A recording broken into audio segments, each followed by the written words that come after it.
जहां पे homogeneous products भी बेचे जा सकते हैं या फिर डिफरेंट, सॉरी अनाउंसमेंट हो रहा है यहाँ पे जनहित में जारी, हमारे यहाँ पे महाशिवरात्रि की झांकी निकाली जा रही हैं और उसके कारण काफ़ी ज़्यादा व्यवधान पैदा हो रहा है। देखिए पीछे आवाज़ आ रही होगी, वाह वाह वाह, क्या बात, क्या बात। जय Mahakal. Do you think this is your time?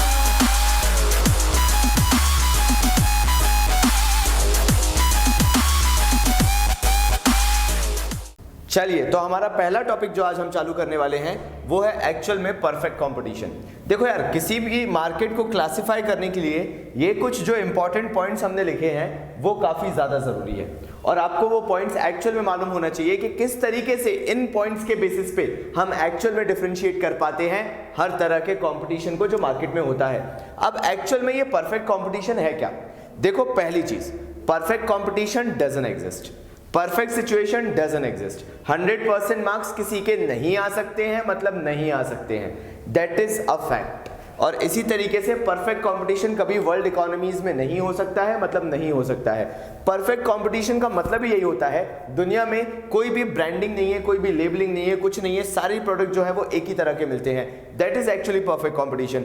अगर आप मोबाइल फोन इंडस्ट्री की बात करो तो सबके फोन्स एक जैसे दिखते हैं, एक ही फीचर्स हैं, सब कुछ एक ही है। मोटरसाइकिल्स की बात करो, कार्स की बात करो, और भी अलग अलग गैजेट्स की बात करो, ये सारी चीजें हर कंपनी अलग अलग बनाती होगी, लेकिन जो प्रोडक्ट नेमिंग है, ब्रांडिंग जो है वो सेम हर कंपनी की एक होती है। There is no differentiation, they are identical in all aspects, वो एक जैसे ही दिखते हैं and that is next to impossible.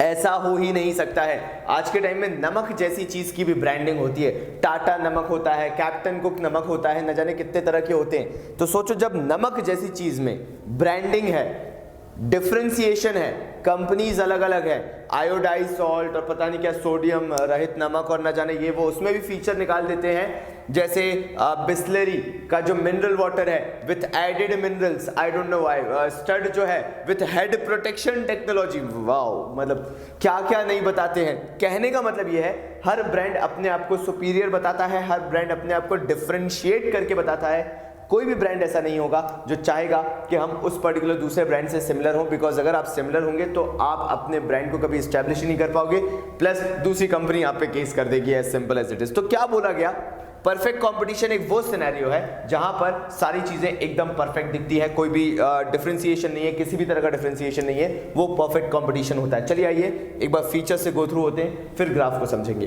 पहली चीज, परफेक्ट कंपटीशन के अंदर बोला गया very large number of buyers and sellers.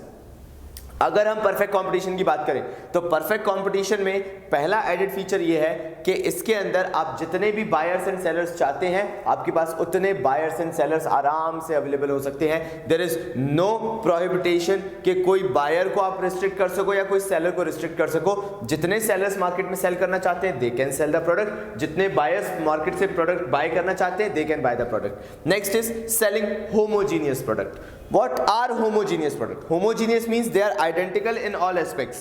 जैसे ये देखो, ये दो अगर आपको मैं प्रोडक्ट दिखाऊं, जब तक मैं यहाँ पे ब्लैक ब्लू नहीं करता हूं, अगर आप इनको देखोगे तो मैं इनको बोल सकता हूं they are homogeneous because they are identical in all aspects. Same homogeneous यहाँ पे ये भी बताने की कोशिश की गई है। When it comes to perfect competition, there is no dissimilarity, all the products of a particular thing are the same. एक ही अगर कैटेगरी के हैं तो वो सेम होंगे। टीवीज बिल्कुल एक ही तरह की आ रही है, कोई डिफरेंशिएशन नहीं है। तो आज भी तो ऐसे ही होता है, बिल्कुल होता है। अगर एलईडी टीवीज है तो हर कंपनी एलईडी टीवी बेच रही है, लेकिन फिर मैंने बोला हर company, those companies are different, their branding is different, their techniques are different, their methodologies are different, their features are different. somehow some or the other way वो closely related दिखती हैं, but वो homogeneous नहीं होती हैं। यहाँ पे perfect competition के अंदर चीज़ें typically homogeneous होती हैं, point to point आप measure कर सकते हो कि सारी चीज़ें जो हैं वो similar हैं। next आ जाते हैं at a fixed price। Now perfect competition के अंदर there is no price differentiation. अगर वो वाला सामने से 50 रुपए चार्ज कर रहा है तो आप 50 रुपए एक पैसा भी चार्ज नहीं करोगे उसके ऊपर। 50 रुपए मतलब 50 रुपए, दोनों 50 रुपए पे ही बेचेंगे एंड उसका लॉजिक है। और वो लॉजिक सिंपल सा ये है कि यहाँ पे परफेक्ट कंपटीशन की बात कर रही है और परफेक्ट कंपटीशन की बात की गई है तो हर कंपनी को पर्टिकुलर फिक्स प्राइस लेके चलना जरूरी है, वो मैं यहाँ पे एक्सप्लेन करूंगा अभी डिटेल में। पहले आगे बढ़ते हैं।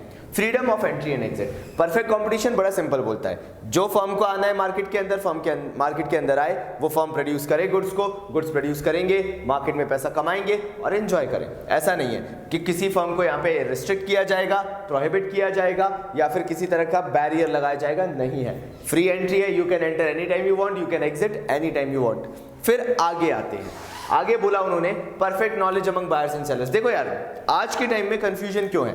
कंफ्यूजन होने का कारण है, आज के मार्केट में सिर्फ इसलिए कंफ्यूजन है because you have so lot of options available with you.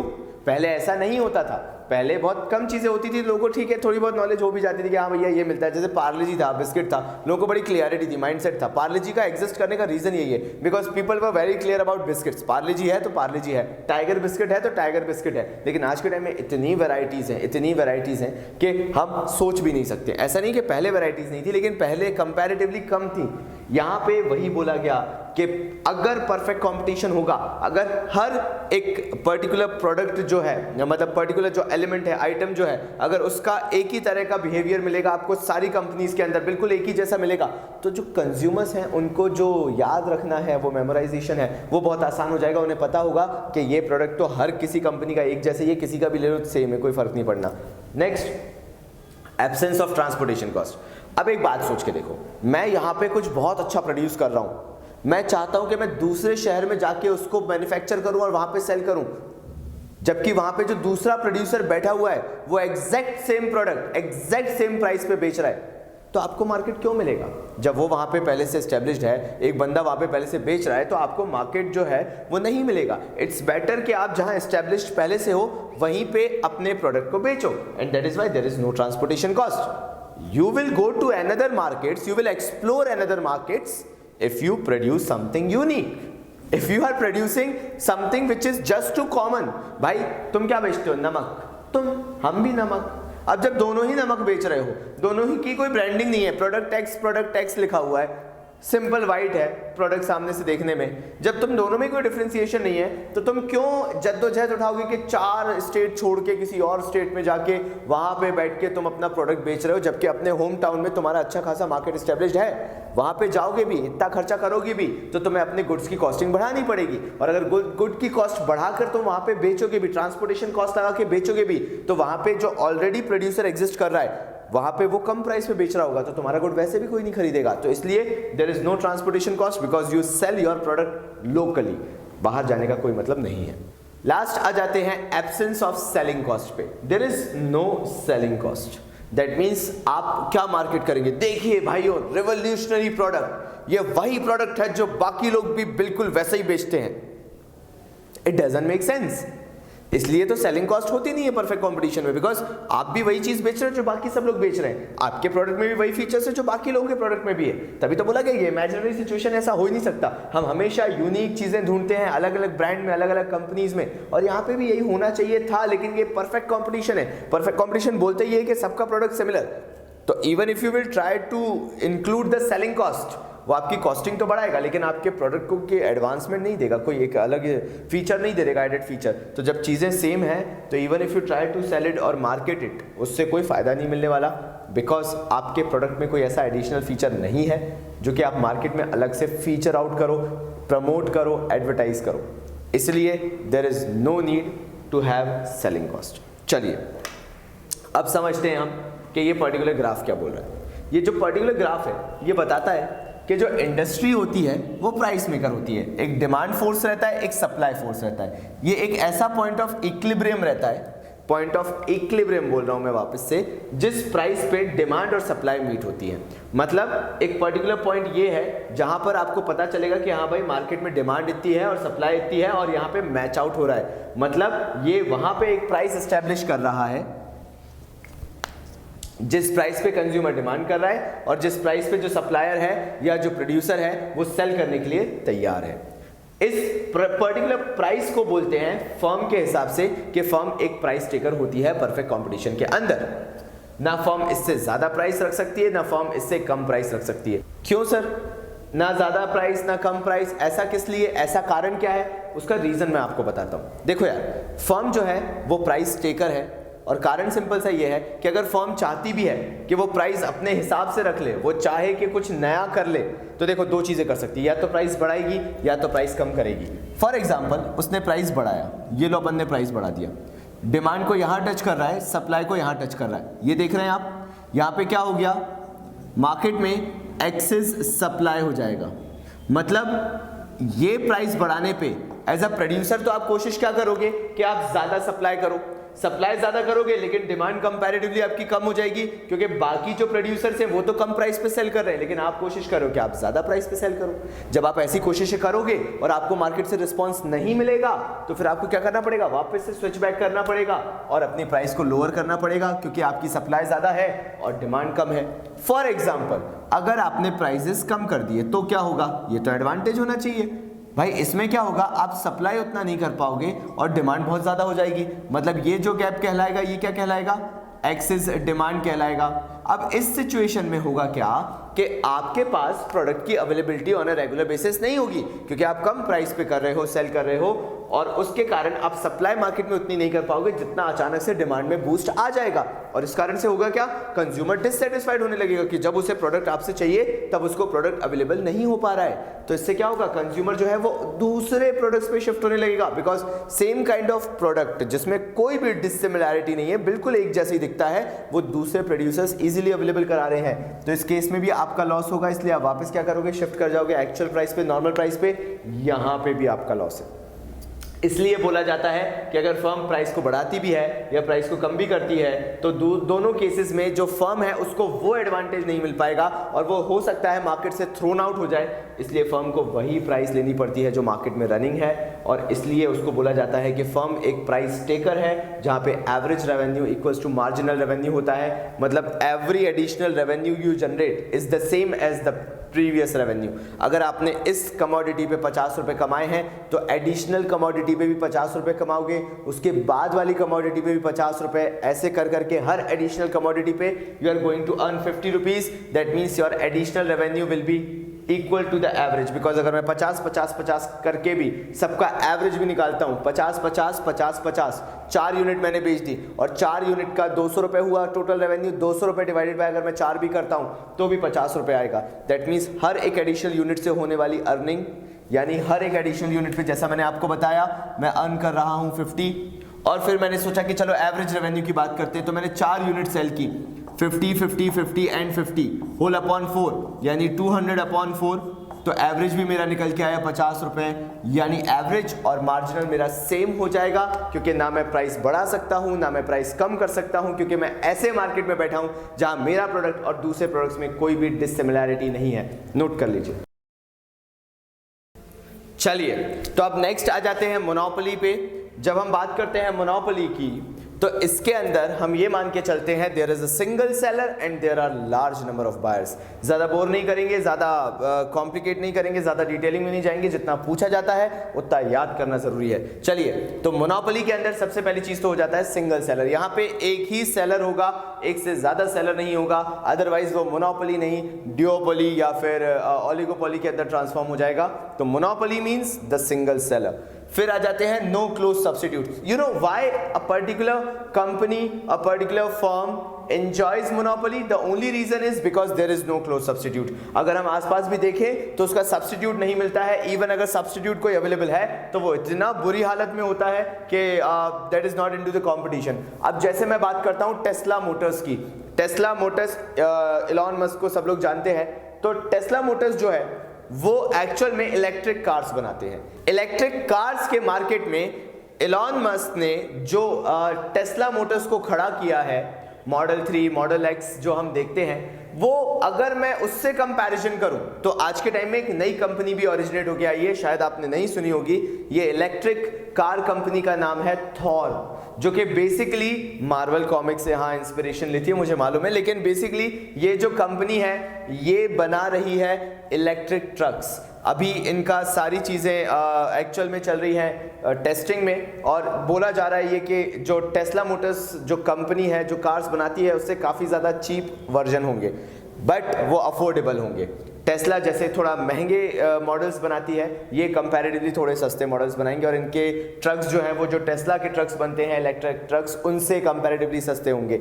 Although they are giving the competition, ऐसा नहीं है कि वो कंपटीशन नहीं दे रहे, लेकिन कुछ टाइम तक टेस्ला की अपनी मोनोपोली थी, अपनी ब्रांड वैल्यू थी, बिकॉज टेस्ला का कोई क्लोज सब्स्टिट्यूट नहीं था।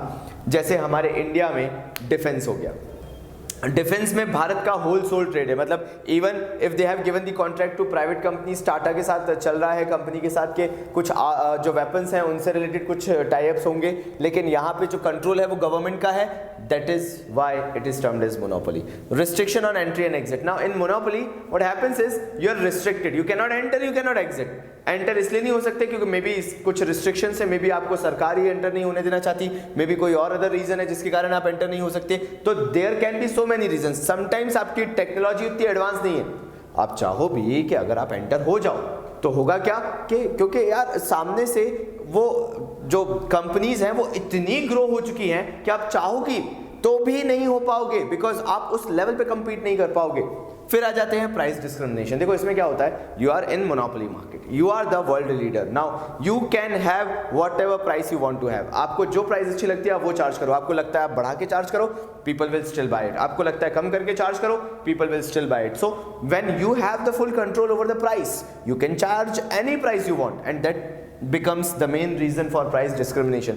मैं ये नहीं कह रहा कि हर इंसान से आप अलग अलग प्राइस चार्ज करोगे, बट हाँ समटाइम्स वो डिस्क्रिमिनेशन देखने को मिलता है कि टू अ सर्टेन डिग्री कुछ अलग लोगों से अलग प्राइस चार्ज की जा रही है, कुछ अलग लोगों से अलग प्राइस चार्ज की जा रही है। फिर अगर मैं मोनोपोली का जो ग्राफ है उसको देखूं तो मोनोपोली के अंदर जो ग्राफ है वो आपको नेगेटिवली स्लोप्ड डिमांड कर्व दिखेगा। नेगेटिवली स्लोप्ड का मतलब ये होता है कि यहां पे you can sell more and more and more and more goods in the market only at lesser price. ऐसा क्यों?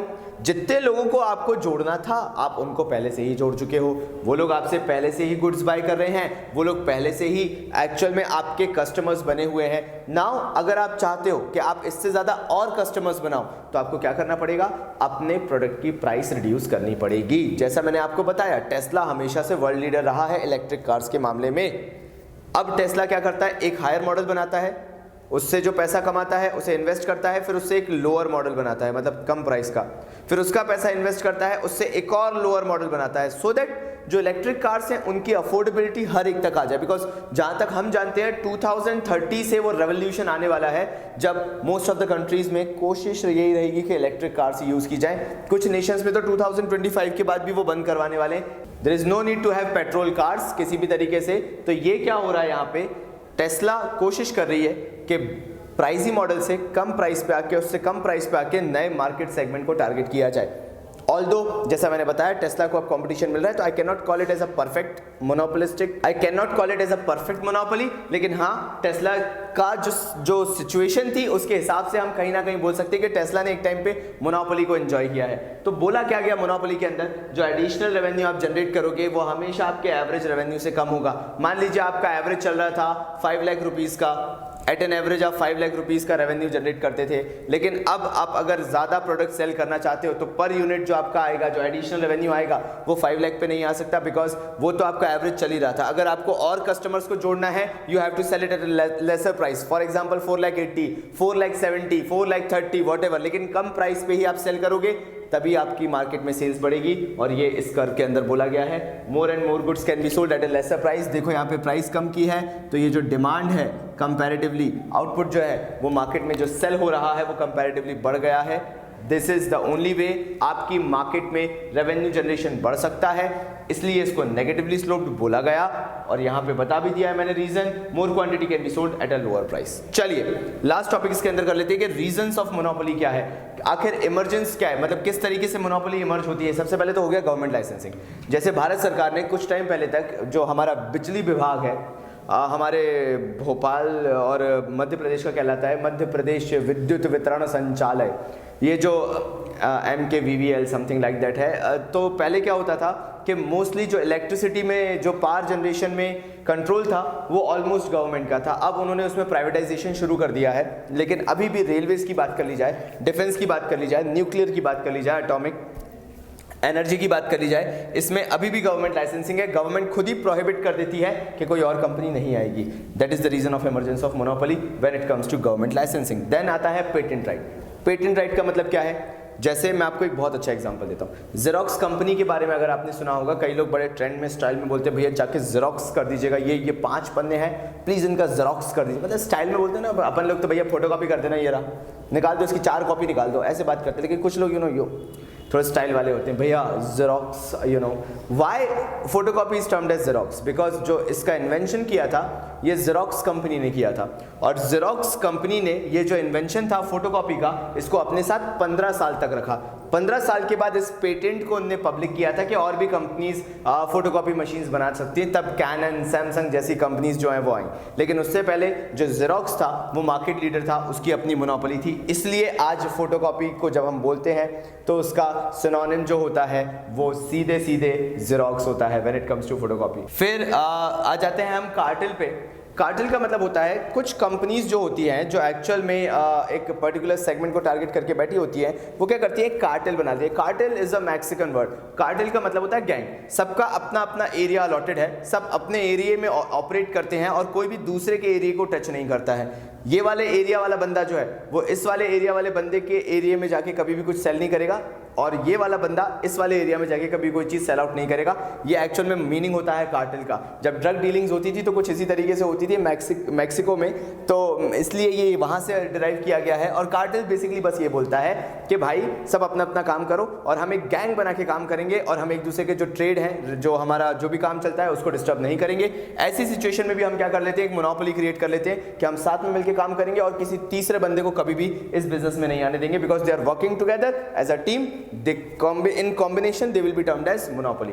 Finally, control on raw material. De Beers company जो डायमंड कंपनी है, जनरली सबने सुना होगा उसके बारे में, 98% नियर अबाउट जो है वो रिसोर्सेज को वही कैप्चर करके रखती है, इसलिए उसकी मोनोपोली है उसमें। अगर वो चाहे भी कि कहीं से उन्हें मतलब किसी भी तरह से कंपटीशन मिल जाए तो that is just not possible, because they are the only one who controls the maximum raw material, and that is the reason they are the monopoly in that particular market.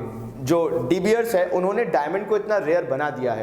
Actual में diamond rare नहीं होता है, diamond is just too common, because De Beers company ने उसका इतना भूत बना के रखा है। इस कारण से डी बियर्स कंपनी के कारण हमें ऐसा लगता है कि डायमंड जो है वो बहुत ही रेयर आइटम है। लिख लीजिए, आगे बढ़ते। तो चलिए शुरू करते हैं हमारे मोनोपोलिस्टिक कंपटीशन से।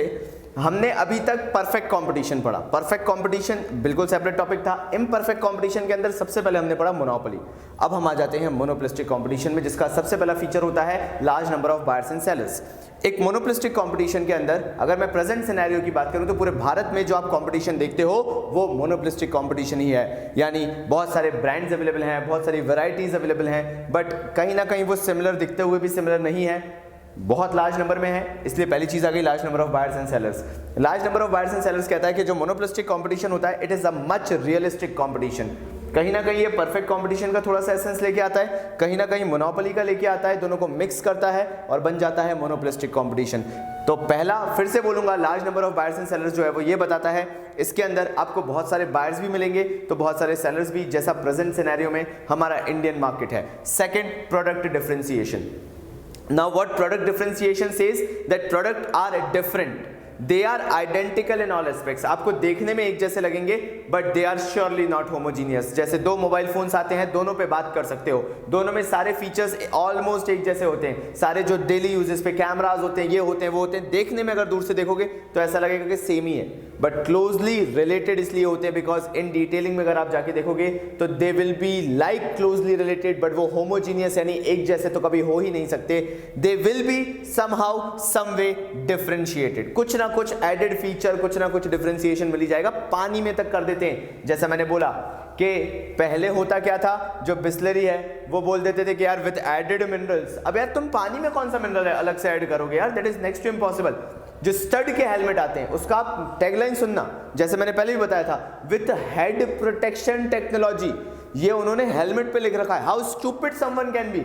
यार भाई हेलमेट पहना है तो हेड के प्रोटेक्शन के लिए तो पहना है ना, but think people try to make certain kind of things. होता है भाई, लोग होते हैं पागल, ठीक है। फिर सेलिंग कॉस्ट, यस, बिकॉज ये जो हमारा कॉम्पिटिटिव मार्केट है जो आज आप इंडिया में देखते हो, इसमें अगर आप देखोगे तो आपको ऑब्वियसली यहाँ पे सेलिंग कॉस्ट की रिक्वायरमेंट लगेगी, because you have to differentiate your product from others, कि हमारे प्रोडक्ट में ऐसा होता है, उनके प्रोडक्ट में ऐसा नहीं होता है। अगर आप गूगल और एप्पल के प्रेस कॉन्फ्रेंस या प्रेस इवेंट्स देखोगे, जब भी वो अपने नए प्रोडक्ट लॉन्च करते हैं, गूगल ऑलवेज मॉक एप्पल, कहीं ना कहीं उसका मजाक उड़ाते हैं, कहीं ना कहीं उसको नीचा दिखाने की कोशिश करते हैं। Why? Because they want to make their product, feel their product much more far superior than what is Apple is, then freedom of entry and exit।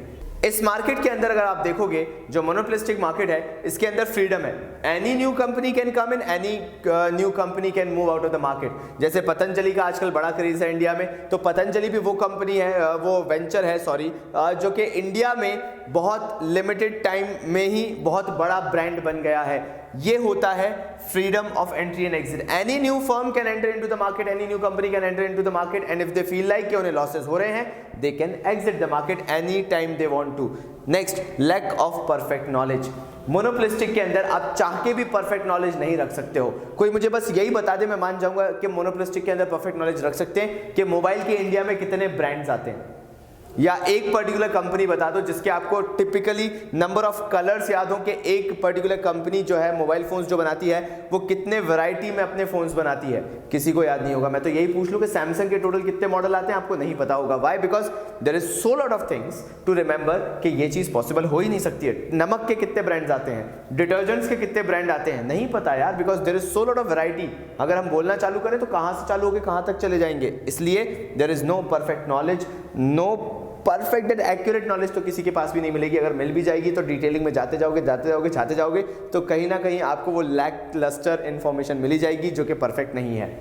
तो इसमें हमने यहाँ पे फाइनली लास्ट पॉइंट जो करना है वो है नॉन प्राइस कंपटीशन। होता क्या है, सारे ब्रांड्स जो है they are competing with each other, they are trying to be in the competition. इसके कारण होता क्या है, they try to have non price competition, ये डिस्काउंट या ये चीज इसके साथ फ्री, वो चीज उसके साथ फ्री, अब इस फीचर के साथ, अब उस फीचर के साथ, अब फूलों की खुशबू के साथ। ये करते क्या है, ये they try to make their product way more superior so that दूसरे लोगों को लगे कि नहीं भाई इनका प्रोडक्ट अच्छा है। जैसे पतंजलि ने जो हार्ड हिट किया है मार्केट को, वो एक चीज पे किया है, हमारा प्रोडक्ट 100% नेचुरल है, और लोग they are following for it because Patanjali ने यहाँ पे प्राइस कंपटीशन नहीं किया, नॉन प्राइस कंपटीशन किया। कंज्यूमर्स की उस मेंटालिटी पे हिट किया जहां कंज्यूमर सबसे ज्यादा डरा हुआ बैठा था कि हमें चीजें नेचुरल यूज करनी है, पतंजलि को मार्केट मिल गया।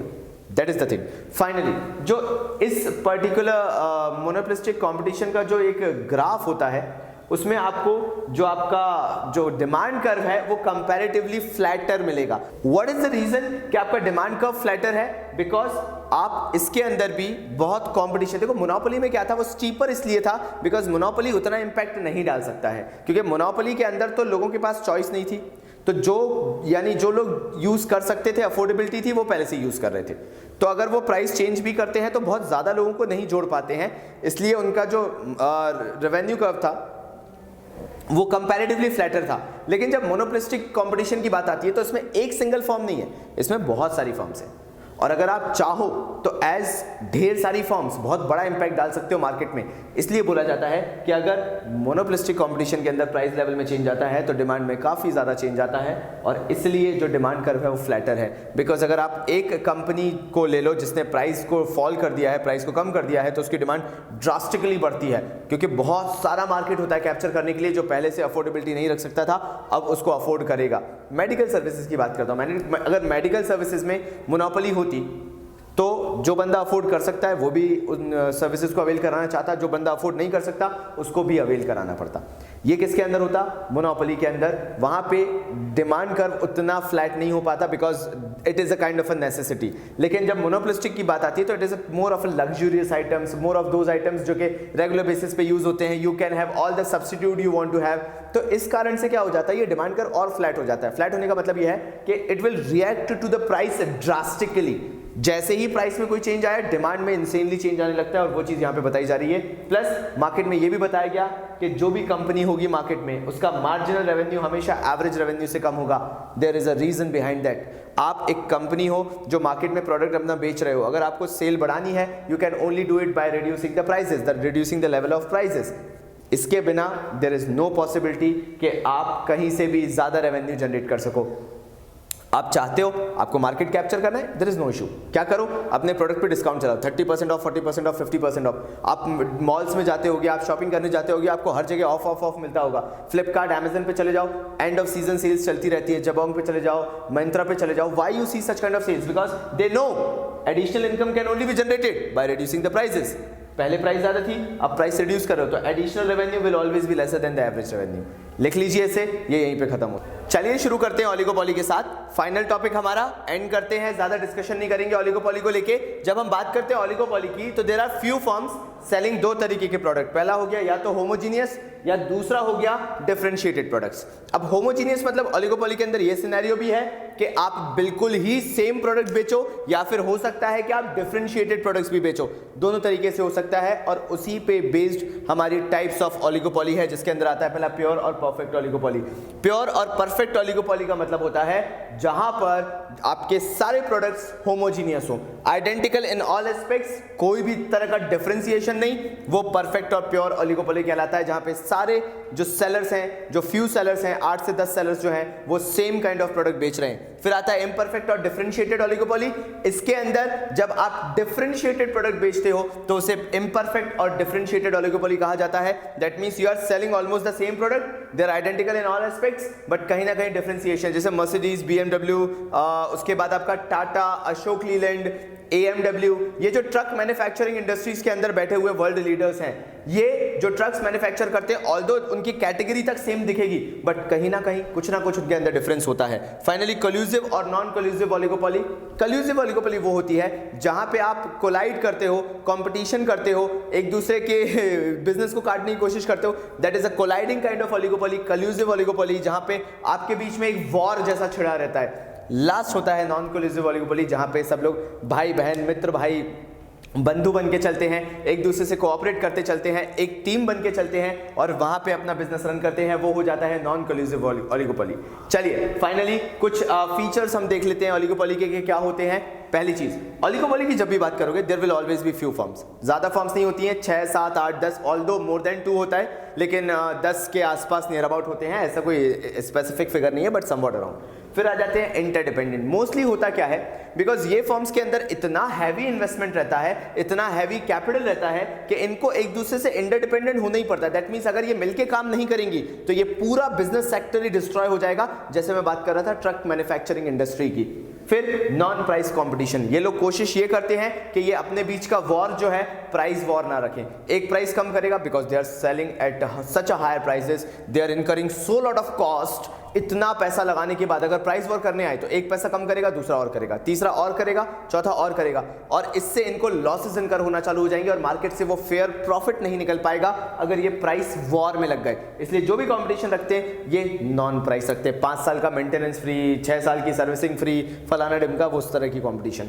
Finally barriers to entry and exit. इसमें होता क्या है, अगर ये लोग साथ में मिलकर काम करते हैं तो इसमें क्या होगा, बैरियर लग जाता है, नई फर्म्स की एंट्री पर वो आने ही नहीं देते हैं। मे बी टेक्नोलॉजिकल वाइज वो फर्म उतनी कैपेबल नहीं होगी, मे बी वो लोग सब मिलके ऐसे काम कर रहे हैं कि नई फर्म चाह के भी एंटर नहीं हो पाएगी, because those firm will not let the other firm enter into the market, because वो जानते हैं जितने ज्यादा लोग उस मार्केट में आएंगे, प्रॉफिट शेयर उतने ज्यादा लोगों में बंटने लगेगा और उनके पास कम प्रॉफिट आएगा, जो कि वो नहीं होने देना चाहते हैं। Finally role of selling cost. यहां पे सब कुछ पूरा दाना पानी बिजनेस का सेलिंग कॉस्ट पे डिपेंड करता है। मतलब आपको क्या करना पड़ेगा, अपने बिजनेस को हेवली प्रमोट करना पड़ेगा, ये दिखाना पड़ेगा कि आपका बिजनेस बेस्ट है। अशोक लीलैंड ने महेंद्र सिंह धोनी के साथ साथ 3-4 क्रिकेटर्स को मिला के एडवर्टीजमेंट कमर्शियल बनाया था। क्यों? बिकॉज दे वर नोइंग कि अगर हम अपने आप को एक मोटिवेशनल कंपनी बता दें, एक ऐसी कंपनी बता दें जो कि लोगों में एंथुजियाज्म ले आए, तो शायद हमें वो मार्केट, वो कॉम्पिटिटर्स से ज्यादा मार्केट मिल जाएगा जो हम अभी एस्पायर कर रहे हैं। दैट इज द रीजन कि selling cost, promotional cost is way too high when it comes to oligopoly. Finally group behaviour. जैसा मैंने आपको पहले पॉइंट में भी बताया कि फ्यू फर्म्स होती हैं और वो चाहती हैं कि एक साथ मिलकर काम करें।